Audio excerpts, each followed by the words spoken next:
Okay, good morning. So our topic now will be discussing about how are we going to rewrite the linear equation into slope-intercept form. So from ax plus by plus c is equals to 0, we're going to rewrite this into y is equals to mx plus b, or the other way around. If you are given with this one, then you are asked to solve for this one. So how are we going to rewrite a linear equation into slope-intercept form? So say for example, if you are given an equation like this, 2x plus y is equals to 7. How are we going to rewrite that into slope-intercept form?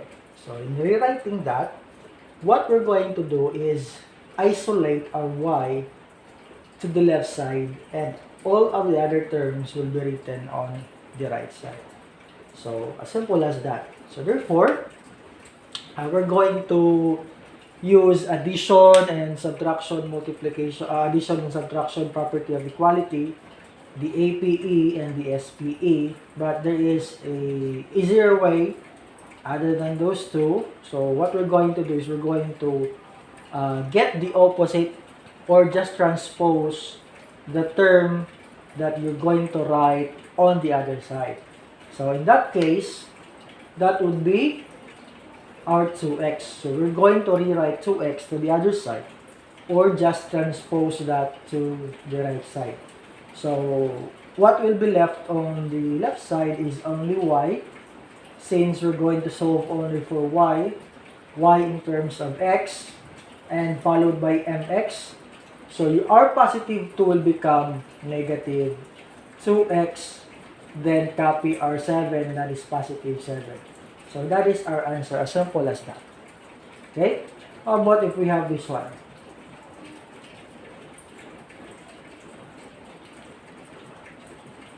Three x minus 2y is equals to 4. So the same process. X transpose x to the other side. What will be left is our y on the left side. So that becomes negative 2y is equals to our 3x will become positive, becomes negative. So there is negative 3x, then our 4 is positive, that is plus 4. Okay? Then since we're going to solve only for y in terms of x, so we're going to make sure that what is found, or what can be seen on the left side, is only y. Since y has a coefficient of negative 2, we're going to divide this by negative 2. Then divide everything by negative 2. So this will be 1. So what is left is only y. The negative divided by negative is, yes, positive. So we copy 3 over 2. Then copy x, or you can have this 3x over 2, it does not matter. But let us write this into 3 over 2x. And positive divided by negative is negative. 4 divided by 2 is 2. So therefore, that is our answer. Another example.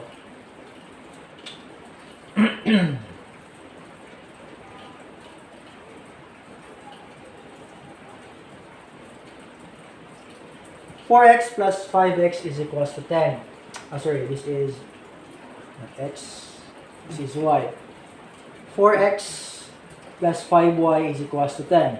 Same, just copy our 5y. Positive becomes negative, plus 10, then it becomes divide by 5, divide everything by 5. So therefore, this is y is equals to negative 4 over 5x. 10 divided by 5, that is positive 2. And that is our answer. Okay. How about this one?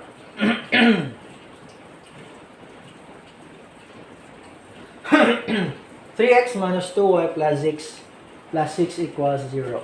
So, if you can see here, we now have our whole number written on the left side. So that is our plus c. Because this one is in a manner of ax plus by is equals to c. Well, anyways, these two are just the same. Okay? So what we're going to do is, again, isolate our y on the left side. So let's copy our y, negative 2y, and transpose all terms that should not be written on the left side, and that includes our positive 3x becomes negative 3x, and our positive 6 becomes negative 6. Then divide this by negative 2. Since R2 is negative here, so this will be cancelled out. What is left is y. Negative divided by negative is positive. Then we copy first our numbers, 3 over 2x. Then negative divided by negative is positive. 6 over 2 is 3. Therefore, that is our equivalent slope-intercept form of our linear equation. So as simple as that. How about if you are asked to do the reverse?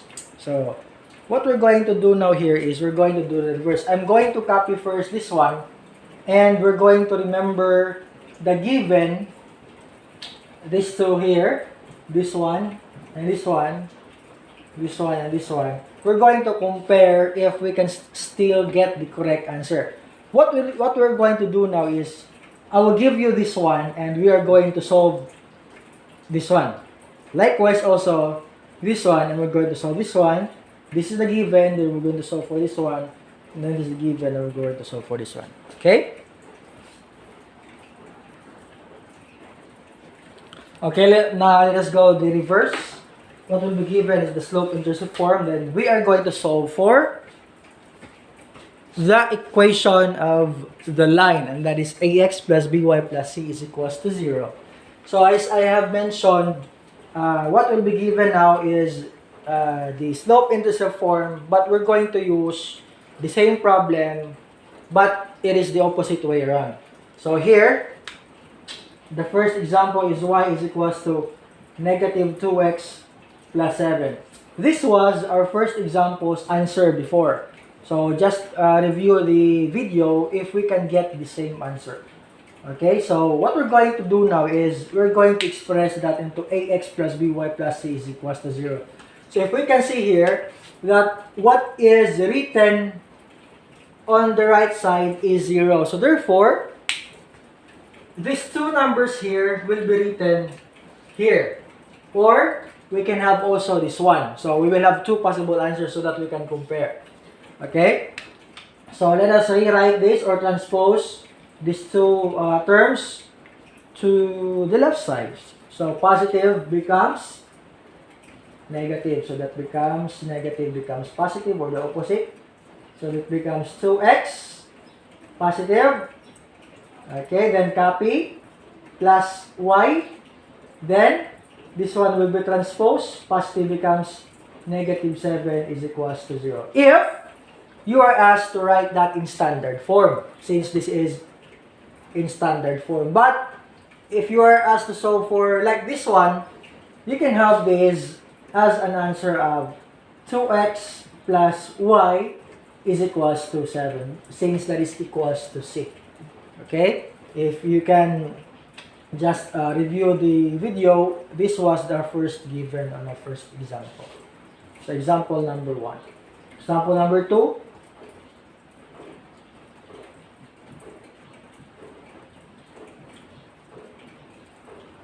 Y is equals to 3 halves x, or 3 over 2x minus 2. So this is a bit tricky when it comes to fractions. So what we're going to do here is this one. So if we have a fraction,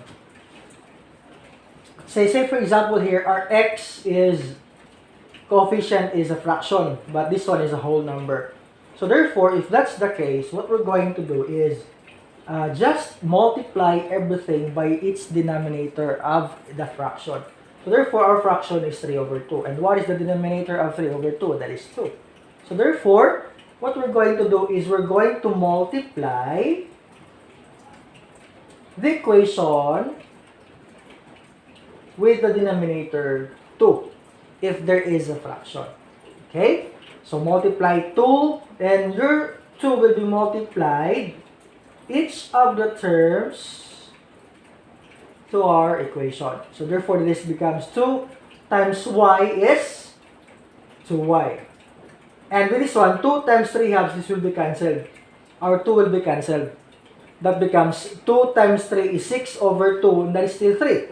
So what we're going to do, the easiest way is just copy 3, then copy our x, then 2 times negative 2 is negative 4. Again, our 2 comes from our denominator. We multiply 2 times y. Again, our denominator will be multiplied by all of the terms, these 3 terms here. So it becomes 2 times y is 2y. 2 times this one, since it has the denominator already, just cancel out the denominator and copy the numerator, so that is 3. Don't forget to copy the variable, and your 2 will be multiplied lastly with your negative 2, and that is negative 4. Okay? Then transpose everything. So that becomes 3x will become negative 3x plus 2y is equals to negative 4, if we're going to express that in this manner. Okay? But if you can observe here, our a should always be positive. Well, anyways, they are just equal. They are just equal equations. But to make it in standard form, let us make this one, our first term, positive. So if that's the case, we're going to multiply everything by negative if our a is negative. So this becomes negative times negative becomes positive 3x, negative 2y is equals to positive 4. And this is now our answer. So if you can see, if we're going to browse again, this was the second given or second problem. Okay, another example with fractions. Y is equals to negative 4 over 5 x plus 2. Since again we have a fraction, multiply everything by the denominator 5. Multiply, this becomes 5 times y is 5y is equals to, this will be cancelled, just copy, negative 4, don't forget to copy our x. Then 5 times 2, this positive 10. Then just transpose this one, or negative 4x to the other side, that becomes 4x plus 5y is equals to 10. Or, this can be written with 4x plus 5y, just transpose, minus 10 is equals to 0 if that is in standard form. Example number, that was example number 3. I think this was the given for example number 3. Okay, example number 5, number 4, y is equals to 3 over 2x plus 3. The same. Just multiply by 2, then multiply by 2, 2y. This will be cancelled out. Just copy 3x. Plus, don't forget to multiply. That's 6.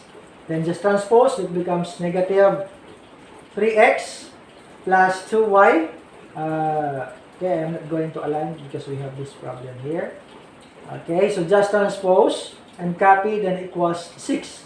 The same problem that we have here, and this is negative, multiplied by negative, and thus the final answer is positive. Now 3x, negative times positive is negative 2y is equals to negative 6.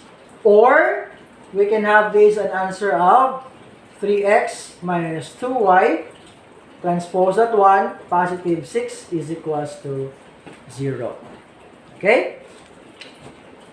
So, on your notebooks, I want you to answer this one, these two problems. Then pause the video for 10 minutes or 5 minutes or so, and you solve this problem. Rewrite this into linear equation and slope-intercept form depending on the given.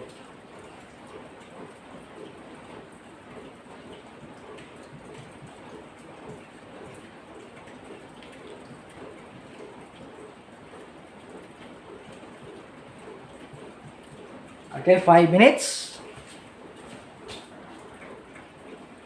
Okay, did you pause the video? So let's solve for number 1. That is 2x plus 5y minus 1 is equals to 0. So therefore, we're going to change this into y is equals to mx plus b. This one is change that into linear equation. So therefore, this becomes 5y is equals to transpose negative 2x are positive or negative 1 will become positive 1. Divide by 5. This will be cancelled out. Y is equals to negative 2 over 5x plus 1 over 5. Did you get the correct answer? Or do we have the same answer? Okay, very good. Number 2. Y is equals to 2/3 x plus 1/2. This one is a bit tricky compared to the examples before. Since we can see that we now have two denominators. If we now have two denominators, what we're going to do is multiply this by the LCD. You know what is LCD?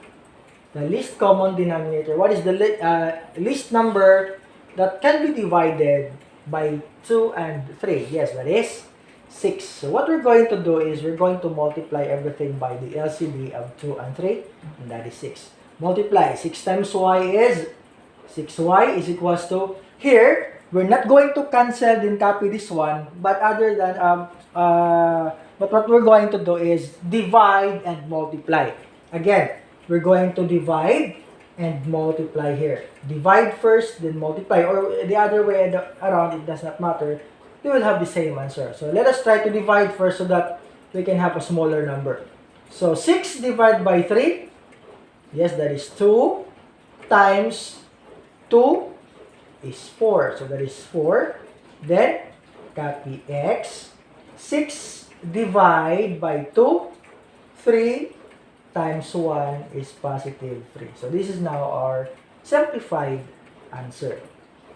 Since what we're going to do is rewrite this into linear equation, we're going to transfer this one here. Okay, this becomes negative 4x plus 6y is equals to 3. Then multiply by negative 4x minus 6y is equals to negative 3. Or we can have 4x minus 6y plus 3 is equals to 0. So did you get the correct answer? So that is how we're going to rewrite linear equation ax plus by plus c is equals to 0 in the form of slope-intercept y is equals to mx plus b.